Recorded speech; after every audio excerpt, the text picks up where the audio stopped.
साथियों नमस्कार, मैं रमेश काला और आप देख रहे हो जीके विद काला।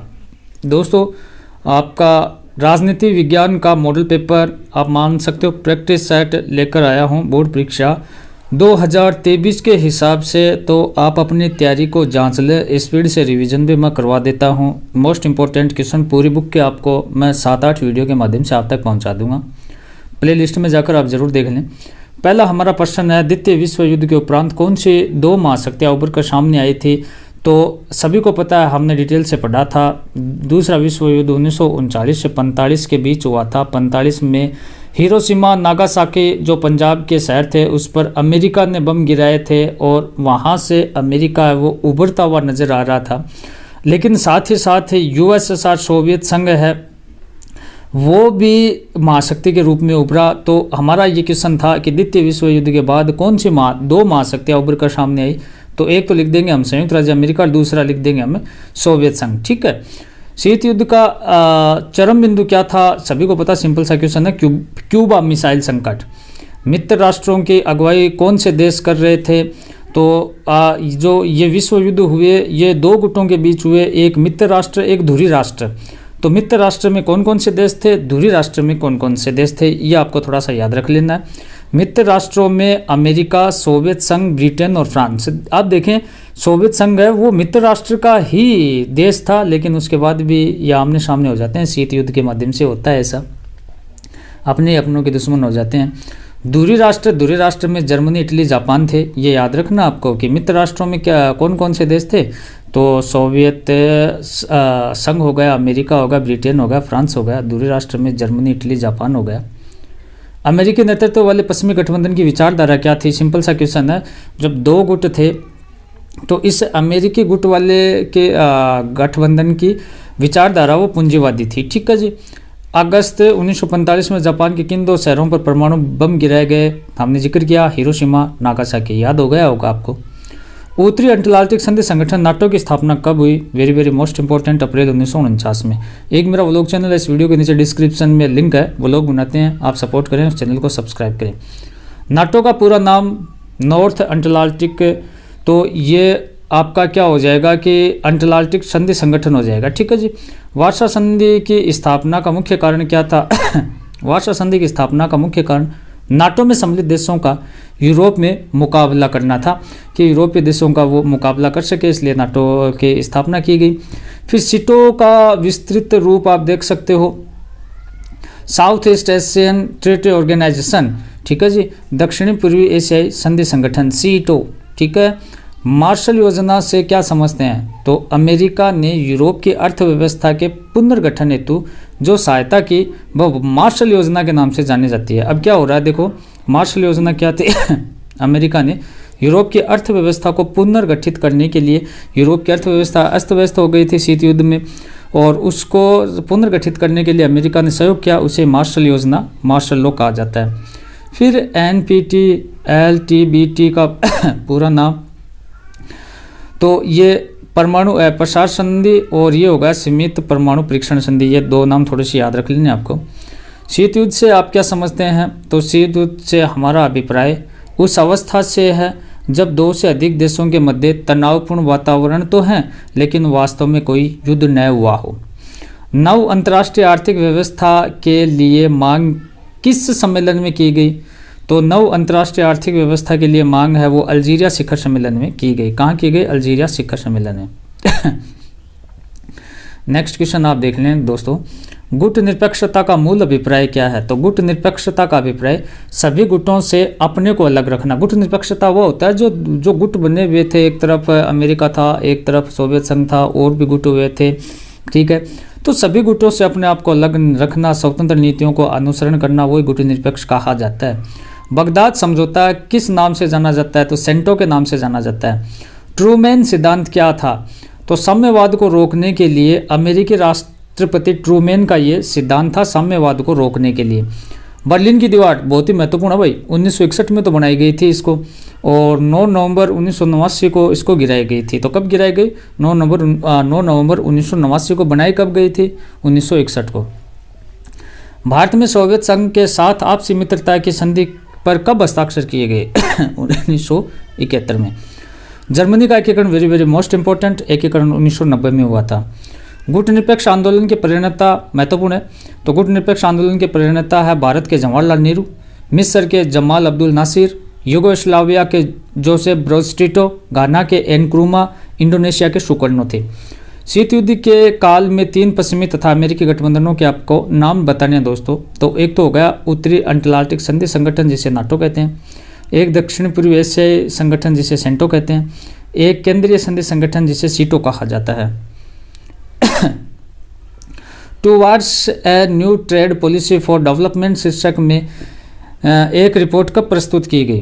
तो 1972 में संयुक्त राष्ट्र संघ के व्यापार और विकास से संबंधित सम्मेलन United National Conference on Trade and Development अक्टाड में इसे प्रस्तुत किया गया। अब ये क्वेश्चन देखें आप, पहला गुटनिरपेक्ष सम्मेलन कब हुआ? तो पहला गुटनिरपेक्ष सम्मेलन है 1961 में बेलग्रेड में हुआ, आपको याद रखना है। सामरिक स्तर परिशमन वार्ता साल्ट पर किन देशों के हस्ताक्षर किए गए? तो अमेरिकी राष्ट्रपति जिमी कार्टर और सोवियत संघ नेता लियोनिड ब्रेजनेव ने 18 जून 1979 में हस्ताक्षर किए गए। ये क्वेश्चन आपको याद रखना है। गुटनिरपेक्षता कोई पलायन की नीति नहीं है। के विचार किसके हैं? तो ये हमारे पंडित जवाहरलाल नेहरू के हैं। पूर्णव्यापी रक्त रंजित युद्ध का अर्थ स्पष्ट आपको करना है। तो पूर्णव्यापी रक्त रंजित युद्ध का अर्थ है यहाँ 2 शक्तियों के बीच पूर्ण पैमाने पर युद्ध है। देतांत का अर्थ क्या है? तो देतांत का अर्थ है शिथिलता। अंतर्राष्ट्रीय राजनीति में यूएसए और यूएसएसआर तनाव शिथिलता के लिए इस शब्द का प्रयोग किया गया। साथियों महत्वपूर्ण आपको मैं क्वेश्चन दे रहा हूं,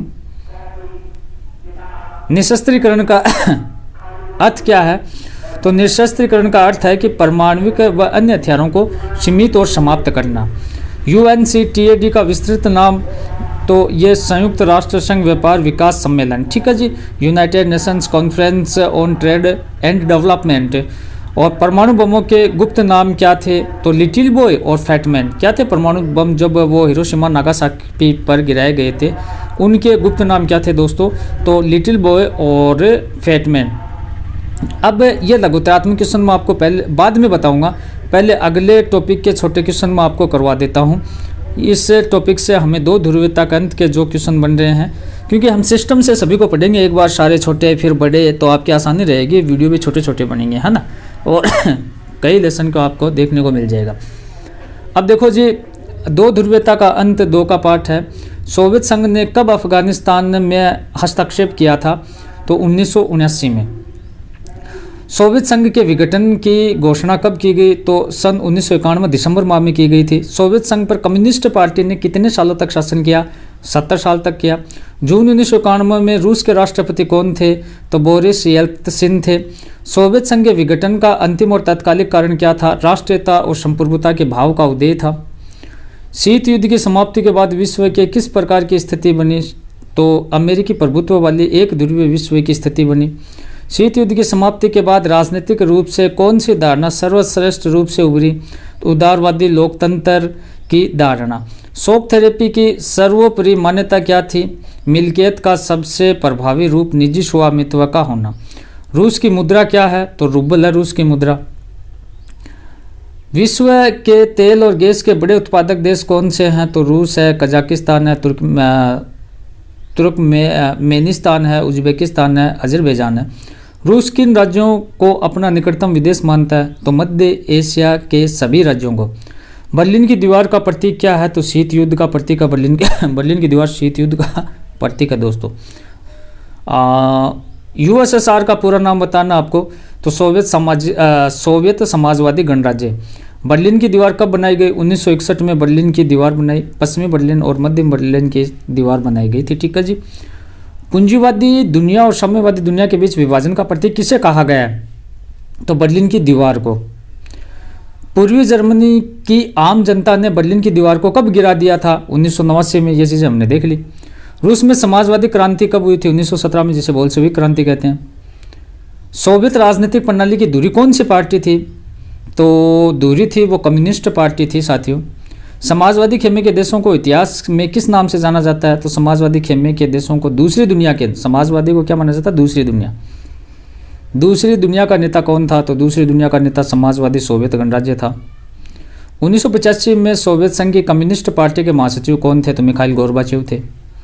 1991 के आम चुनाव में रूसी गणराज्य में किस नेता ने चुनाव जीता था? तो बोरिस येल्त्सिन ने जीता था। नाटो का पूरा नाम बताइए? तो उत्तरी अटलांटिक संधि संगठन था। रूस के किन दो गणराज्य में हिंसक अलगाववादी आंदोलन चले? तो चेचन्या और दागिस्तान में। शोक थेरेपी का शाब्दिक अर्थ क्या है? तो शोक थेरेपी का शाब्दिक अर्थ है आघात पहुंचाकर उपचार करना। शोक थेरेपी साम्यवादी देशों के द्वारा कब अपनाई गई? तो 1990 में। सोवियत संसद का नाम क्या है? सोवियत संसद का नाम ड्यूमा है। सोवियत संघ का विघटन कब हुआ? तो सोवियत संघ का विघटन 25 दिसंबर 1991 को हुआ साथियों। गोर्बाचेव ने सोवियत संघ के राष्ट्रपति पद से अपना इस्तीफा दे दिया था और वहां से विघटन हो गया। साम्यवाद के पतन के बाद सोवियत संघ के गणराज्यों ने कौन सी पद्धति या थेरेपी को अपनाया? तो साम्यवाद के पतन के बाद सोवियत संघ ने गणराज्य में शोक थेरेपी को, ठीक है जी, शोक थेरेपी को अपनाया था। खालिस्तान देखें आप, सोवियत राजनीतिक प्रणाली की विचारधारा आधारित थी। सोवियत राजनीतिक प्रणाली की विचारधारा समाजवाद पर आधारित थी। सोवियत संघ द्वारा बनाया गया सैन्य गठबंधन था। सोवियत संघ द्वारा वार्सा पैक्ट था। पार्टी का सोवियत राजनीतिक व्यवस्था का दबदबा था। किस पार्टी का था? तो कम्युनिस्ट पार्टी का था। 1985 में सोवियत संघ में सुधारों की शुरुआत हुई तो मिखाइल गोर्बाचेव। का गिरना शीत युद्ध के अंत का प्रतीक था। किसका गिरना युद्ध था? तो बर्लिन की दीवार। दूसरी दुनिया किसे कहा गया? तो पूर्वी यूरोप के अनेक देशों ने अपनी सामाजिक राजनीतिक व्यवस्था को सोवियत संघ की समाजवादी प्रणाली की तरह ढाला। उन्हें दूसरी दुनिया के देश कहा जाता है। सोवियत संघ के अंदर आर्थिक सुधारों की नीति चलाने वाला कौन था? तो मिखाइल गोर्बाचेव था। CIS का पूरा नाम कॉमनवेल्थ ऑफ इंडिपेंडेंट स्टेट, यह हम लिख देंगे। शोक थेरेपी का मॉडल किसके द्वारा निर्देशित था? विश्व बैंक और अंतर्राष्ट्रीय मुद्रा कोष द्वारा। रूस के किन दो गणराज्यों में हिंसक अलगाववाद आंदोलन चले? चेचन्या और दागिस्तान। 2001 में भारत और रूस के बीच कितने द्विपक्षीय समझौते हुए? तो 80 हुए। रूस के लिए हथियारों का दूसरा सबसे बड़ा खरीदार देश कौन था? तो भारत था। रूस के पहले राष्ट्रपति कौन चुने गए? तो बोरिस येल्त्सिन चुने गए। स्वतंत्रता की घोषणा करने वाला पहला सोवियत गणराज्य कौन सा था? तो लिथुआनिया था। तो ये 3 का होगा, ठीक है जी। हम इतने क्वेश्चन इसमें देखेंगे, बाकी और नेक्स्ट वीडियो भी आप जरूर देखें। चैनल को सब्सक्राइब कर लें, डिटेल से भी पढ़ा रखा है। एक मेरा व्लॉग चैनल है, इस वीडियो के नीचे डिस्क्रिप्शन में उसका लिंक है। प्लेलिस्ट में जाकर देखोगे तो बहुत कुछ मिलेगा। 2023 की एग्जाम की तैयारी शुरू हमने कर दी है। धन्यवाद दोस्तों।